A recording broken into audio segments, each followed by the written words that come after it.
कभी भी किसी सरकार ने हमारी सरकार ने किया, इसलिए वोटिंग परसेंटेज भी बढ़ गया है। बाकी भी हमारे लाडले बहनों का वोटिंग, लाडले भाइयों का भी वोटिंग, सभी लोगों ने परसेंटेज वोटिंग बढ़ा दी।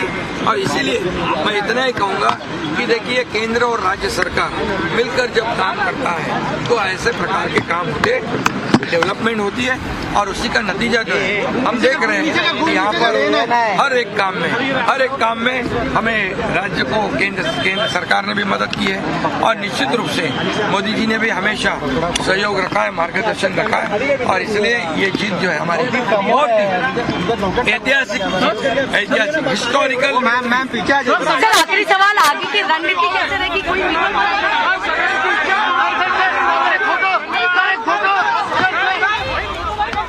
ஆளும் மகாயுதி கூட்டணி மீண்டும் மகாராஷ்டிராவில் ஆட்சியை தக்க வைத்திருக்கிறது. ஏக்நாத் ஷிண்டே தற்போது செய்தியாளர்களை சந்தித்த காட்சிகளை பார்த்தோம். அடுத்த முதல்வர் யார் என்பது இன்னும் முடிவாகவில்லை என்று தற்போது ஏக்நாத் ஷிண்டே தெரிவித்திருக்கிறார். அதே நேரத்தில் நான் திரு புகாரியிடம் கேட்க விரும்புகிறேன். மகாராஷ்டிராவில் பெரும்பான்மையான ஒரு வெற்றியை மக்கள் கொடுத்திருக்கிறாங்க. இது ஆட்சிக்கு, சிறப்பான ஆட்சிக்கு கிடைத்த அங்கீகாரம் என்கிற பெருமிதத்தை ஏக்நாத் ஷிண்டே வெளிப்படுத்தியிருக்கிறார். உங்களுடைய முதற்கட்ட பார்வை என்ன? ஜனநாயகத்தின் தோல்வியாக இந்த வெற்றியை பார்க்கிறேன். எப்படி மரியாதைக்குரிய தமிழிசை அவர்கள் வயநாட்டுக்கு சொன்னாங்களோ அது அது மேபி கடுப்பில் கூட சொல்லலாம். ஏன்னா இப்படி ஒரு ஹிஸ்டாரிக்கல் விக்டரி சிம்பிளாக, ஏன்னா எந்த ஆட்சி அதிகாரத்தில் 10 ஆண்டுகளுக்கு மேலாக இல்லாத ஒரு நபரை பார்த்து, ரெண்டாவது எவ்வளோ வன்மமான வார்த்தைகள், கண்டிக்கத்தக்க வார்த்தைகள், நீங்களே குறுக்கிட்டு கண்டிப்பீங்கன்னு நினைச்சேன்.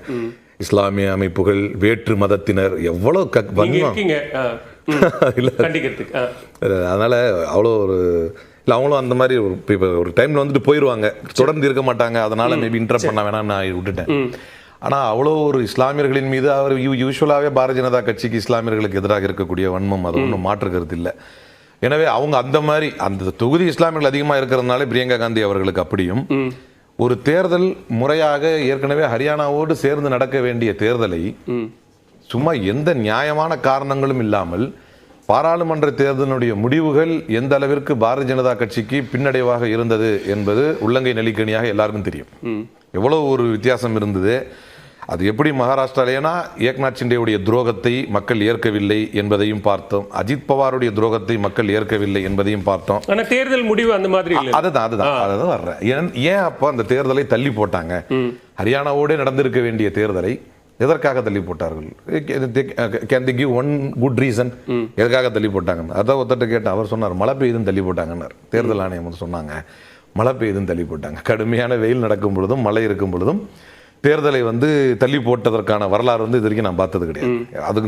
அதுக்கு இன்னும் முன்னால போனோம்னு சொன்னா தேர்தல் ஆணையர்களை நியமிக்கும் முறைகளை மாற்றதெல்லாம் நம்ம பேச வேண்டியிருக்கோம். அதை விட்டுருவோம். இந்த தேர்தல் காலத்தை தள்ளி வைத்தது மூலமாக என்ன செஞ்சாங்க அப்படிங்கிறது முக்கியமான பாயிண்ட். அதுக்கும் ஜார்க்கண்டுக்குமே ஒரு சின்ன உதாரணத்தை என்னால் தர முடியும். ஜார்க்கண்ட்லயும் இதே மாதிரி அவர் பெண்களுக்கான 1000 ரூபாய் ஸ்கீமை சொன்னார். அதுவும் பெரிய தாக்கத்தை மக்கள் மத்தியில் ஏற்படுத்தி இருக்கிறது. ரெண்டுக்கு என்ன வித்தியாசம் அப்படின்னா, முறையாக நடக்க வேண்டிய நாளில் நேரத்தில் தேர்தல் அங்கு தேர்தல் ஆணையத்தின் அறிவுக்கு பின்னால் நடக்கிறது.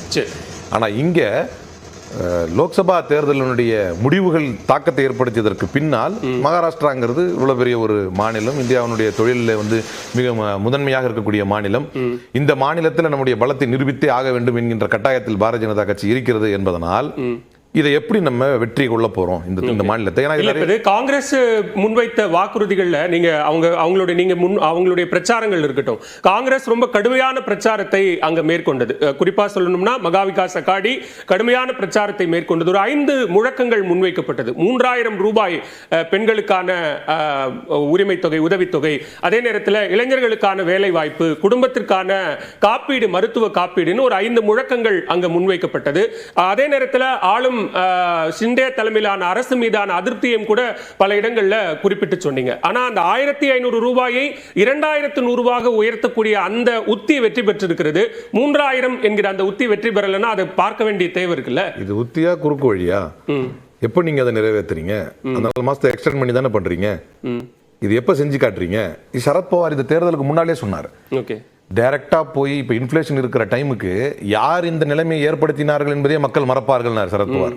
இந்த நிலைமைக்கு நம்மளை தள்ளினது யாருங்கிறத மறந்துட்டு நேரடியாக அவங்களுடைய அக்கௌண்ட்ல போய் கோடிக்கணக்கான பணம் விழும் பொழுது இது மக்கள் மத்தியிலே மிகப்பெரிய மாற்றத்தை கொண்டு வரும் என்று அப்போதே சரத்பவார் சொன்னார். அதற்கான நேரத்தை காலத்தை தேர்தல் ஆணையத்தை பயன்படுத்தி எடுத்துக்கொண்டார்கள். இது எந்த ஆதாரத்தில் நீங்க சொல்றீங்க? முதற்கட்ட பார்வை எடுத்துக்கிறேன். நம்ம தொடர்ந்து முடிவுகளின் அடிப்படையிலும் கூட நம்ம முன்னணி நிலவரங்களின் அடிப்படையிலும் பேசலாம். திரு சுமன் சி ராமன், தற்போது கிடைத்திருக்கக்கூடிய இந்த 2 மாநில முன்னணி நிலவரங்கள் மற்றும் சட்டமன்ற தொகுதி, அதே நேரத்தில் வயநாடு இடைத்தேர்தல் முடிவுகள், உங்களுடைய பார்வை என்ன? இல்ல, Maharashtra is a stunning result. ஏன்னா எக்ஸிட் போல்ல வந்து பாஜக கூட்டணி வெற்றி பெறும் என்று பலரும் எதிர்பார்த்திருந்தாலும் இந்த அளவுக்கு ஒரு ஸ்வீப் வரும் அப்படிங்கிறது யாருமே வந்து கிட்டத்தட்ட கணிக்கல. இன்ஃபேக்ட் ஒரே ஒரு போல்ஸ்டர் தான் 170 200, அவங்களுடைய அவுட்டர் மோஸ்ட் லிமிட்டே 200 தான். மீதி எல்லாருமே 160 170 சொன்னது. 213 215 இது இன்னும் கூட போகலாம். ஏன்னா ரவுண்ட் கவுண்ட் ஆக அந்த வின்னிங் சைடு வந்து இன்னும் இழுத்துட்டு போகும். ஸோ இது 217 18 கூட போகலாம். ஸோ இது வந்து யாருமே வந்து இந்த அளவுக்கு ஒரு தோல்வி காங்கிரஸ் கூட்டணிக்கு கிடைக்கும், உத்தவ் டாக்கரேக்கு கிடைக்கும், சரத்பவாருக்கு கிடைக்கும் என்று யாருமே வந்து எதிர்பார்க்கல.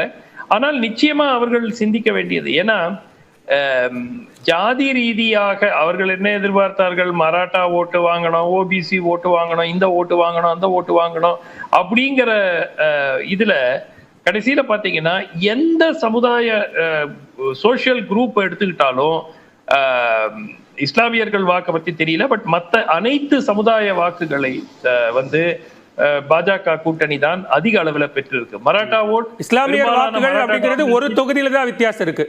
என்டிஏ 18, இந்தியா 17, ஒரு தொகுதியில தான் டிஃபரன்ஸ். ஆமா, அப்படின்னா இஸ்லாமியர் அதிகமா வாடுற தொகுதியில கூட அவங்க காங்கிரஸ் கூட்டணியால வெற்றி பெற முடியல.